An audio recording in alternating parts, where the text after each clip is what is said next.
ये कहानी 1990 की है। हम लोग एक विवाह कार्यक्रम में शामिल होने ग्वालियर से शिंदे की छावनी जा रहे थे। ये लश्कर और ग्वालियर के बीच में पड़ता है।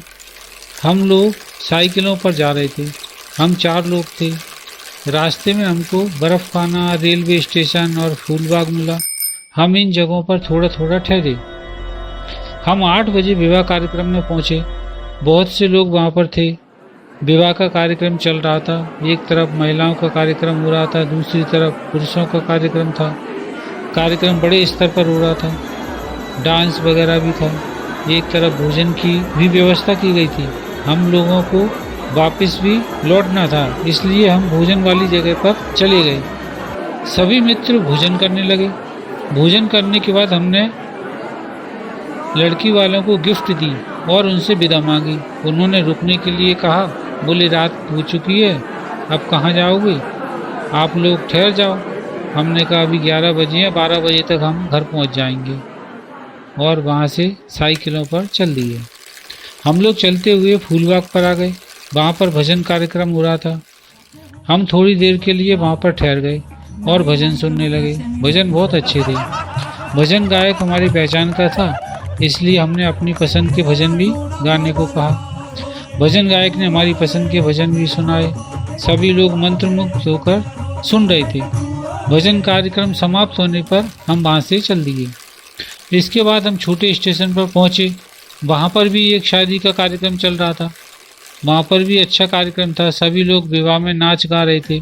उनका गाना बहुत अच्छा था, इसलिए हम वहाँ पर भी थोड़ी देर ठहर गए। कुछ देर बाद हमारे साथी अमित ने कहा कि चलो आप चलें।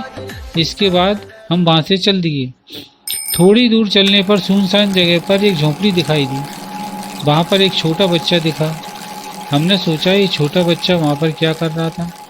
हमने उससे पूछा तुम यहाँ क्यों खड़े हो, तुम्हारी माँ कहाँ है। उसने झोंपड़ी की तरफ हाथ कर दिया। हमने वहाँ देखा कोई भी नहीं था। हम सोच रहे थे कि ये बच्चा अकेला क्यों खड़ा है। थोड़ी दूरी पर एक आदमी खड़ा था। हमने उससे पूछा कि वो वहाँ पर अकेला क्यों खड़ा है। उसने कहा वो थका है इसलिए खड़ा है और थोड़ी देर में चला जाएगा। हमने कहा कि ये छोटा बच्चा कौन का है। उसने कहा कि कौन सा बच्चा। हमने कहा ये जो हमारे पीछे है। हमने पीछे देखा, बच्चा गायब हो चुका था। फिर हमने कहा कि ये झोंपड़ी में कौन रहता है। उसने कहा कौन सी झोंपड़ी। हमने देखा अचानक वो झोंपड़ी भी गायब हो चुकी थी। अब जब हमने पीछे मुड़कर देखा तो वह आदमी भी अचानक गायब हो चुका था। हमारे आश्चर्य का ठिकाना नहीं रहा। वह बच्चा गायब, वह झोंपड़ी भी गायब और अब वह आदमी भी गायब हो गया। हम सब आश्चर्यचकित खड़े थे। तभी 2 आदमी साइकिल पर आ रहे थे। उन्होंने कहा आप लोग यहाँ क्यों खड़े हो। हमने कहा कि हमने यहाँ एक बच्चा और झोंपड़ी तथा एक आदमी देखा था जो अचानक गायब हो गए। उन दोनों ने कहा भाई साहब यहाँ से आगे चलो। साइकिल पर चलते चलते हम अशोक टाकीज पर आ गए। तब उन्होंने बताया कि ये एरिया में रुकना नहीं चाहिए और यदि कोई मिल जाए तो उससे उस एरिया में बात नहीं करना चाहिए। यहाँ पर भूतों का निवास है। हमको 2 बार मिल चुके हैं। हमें बुलाया भी था लेकिन हम नहीं रुके और साइकिलों पर आगे चले आए। ये सुनकर हम भगवान को धन्यवाद देकर अपने घर आ गए।